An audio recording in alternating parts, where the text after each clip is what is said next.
こんにちは、プロペキリシュナです。今日は日本語と英語で惑星名を学びましょう。Hello everyone, today we are going to learn planet name in Japanese and in English.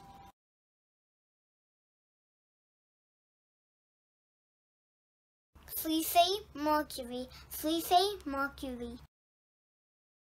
水星は太陽に最も小さく最も近い惑星です。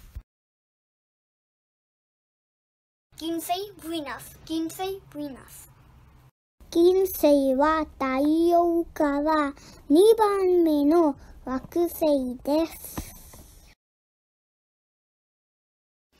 地球 Earth 地球 Earth地球は私たちが住んでいる惑星です。太陽から3番目の惑星です。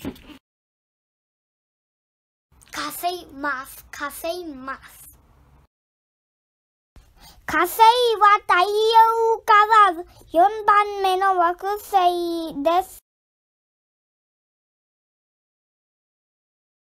木星ジュピター木星ジュピター木星は太陽から5番目の惑星であり、太陽系で最大です。土星 Saturn 土星 Saturn 土星は太陽系から6番目の惑星です。天のうせいUranus 天のうせい Uranus 天のうせいは太陽から7番目の惑星です。海洋うせい Neptune 海洋うせい Neptune 海洋星は太陽から8番目の惑星です。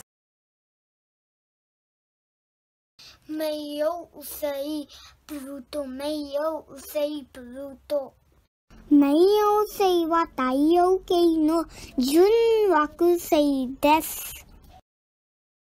Thank you so much for watching my video. Please like and subscribe my channel. Bye bye. See you till my next video.